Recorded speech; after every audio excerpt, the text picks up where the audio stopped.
Bonjour. Enfin, bonsoir Bonjour. maintenant. Bonsoir. Ça va bien? Oui, ça va très bien, merci. Et toi? Ouais, ça va très bien. Est-ce que ça s'est bien passé? Ça s'est très bien passé. C'est vrai? Oui. D'accord. Est-ce que tu peux te présenter Oui, je m'appelle Suzanne Rasco. Je viens de prendre ma retraite. J'ai été 40 ans infirmière, Mhm. dont une période en scolaire. En scolaire? En scolaire, oui. D'accord. Comment ça en scolaire Pardon? Comment ça en scolaire? Enfin, je. Comment ça en scolaire? Ouais, c'est ça. Ben, parce que j'ai travaillé dans un CLSC Mhm. à un moment donné. Et puis, j'ai eu une période en scolaire. Puis, moi-même, j'ai vécu de la détresse durant le temps que j'étais à l'école. Puis, ça me touche énormément. D'accord. Le sujet me touche énormément. D'accord. C'était de l'intimidation, comment Intimidation, oui, intimidation. J'ai vu des élèves à l'école être intimidés, Mhm. puis être tellement en détresse qu'ils songent au suicide. Mhm. Alors, puis en tant qu'infirmière, on suit, nous autres, les statistiques. Mhm. Et puis, c'est ça. Depuis plusieurs années, il y a eu un taux d'augmentation de suicide chez les enfants, les adolescents. Et puis, ça me touche énormément parce que moi, je l'ai vu de proche, la détresse qu'ils pouvaient vivre. D'accord. Est-ce que tu sais pourquoi ça aurait augmenté comme ça? Tu nous disais que ça avait augmenté ces dernières années. Ben moi, personnellement, j'ai mes petites idées là-dessus, là, Mhm. dans le sens qu'il y a le taux de divorce aussi, de séparation des couples. La famille a éclaté. C'est qu'avant, la famille était un lieu où on venait se réfugier. Mais maintenant, avec les enfants, que j'appelle les enfants avec la clé dans le cou, là, qui arrivent à la maison, qui sont tout seuls, sans surveillance. Puis il y a aussi l'Internet qui s'est beaucoup développé, Facebook, Mhm. tous les réseaux sociaux auxquels les jeunes ont accès.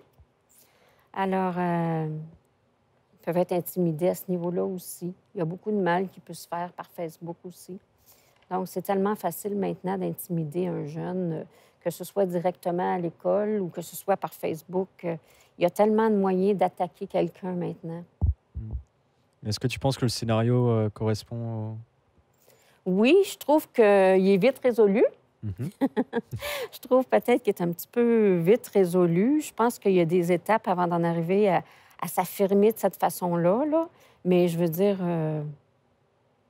en principe, oui, je suis d'accord avec le scénario. C'est ce que je souhaite à tous les jeunes qui sont intimidés, d'être capables d'en arriver à cette étape rapidement. D'accord. Oui. Euh, quel rôle tu jouais dans ce scénario, justement? J'étais la narratrice. La narratrice? Oui. Et tu parlais de quoi, du coup? C'était... Enfin, l'histoire, tu peux nous raconter un petit peu? Ce que je racontais, bien, tout simplement, je mettais en place les choses comme au début, je commence en disant que Philippe, le jeune acteur principal, se confie à sa mère. Et puis après, bien, je présente les situations tout simplement.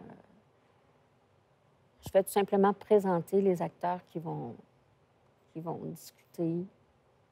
D'accord. Est-ce que tu as déjà vécu une activité de ce même genre, un petit peu, de comédien? J'ai enregistré un CD de musique à un moment donné avec un groupe Mhm. où il ne D'accord. fallait pas faire de bruit, où les feuilles ne devaient pas bruisser, où il fallait répéter, répéter et répéter toute la nuit. C'était quel genre de musique? C'était de la musique religieuse parce que j'ai été en communauté durant 2 ans. D'accord. J'étais mariée pendant 21 ans, mais après ça, j'ai fait une vie religieuse pour un certain temps. D'accord. Euh, Et comment tu t'es fait approcher par Nadia pour ce rôle? Bien, je connais Nadia depuis plusieurs années. Mhm. Et puis, je trouve qu'elle n'exploite pas assez son potentiel. Ça fait que c'est dans le but de l'encourager à exploiter ce talent-là qu'elle a. D'accord. Lui donner une petite poussée par en avant. Là. Et est-ce que tu aurais des conseils à dire pour les jeunes qui sont intimidés à l'école ou bien à l'extérieur? Oui, absolument. Ben, je voudrais m'adresser d'abord aux intimidateurs. Mmh. Je voudrais leur dire, si vous saviez la détresse que vous causez. Quand un jeune est rendu à en penser au suicide, tu sais, c'est comme grave, là.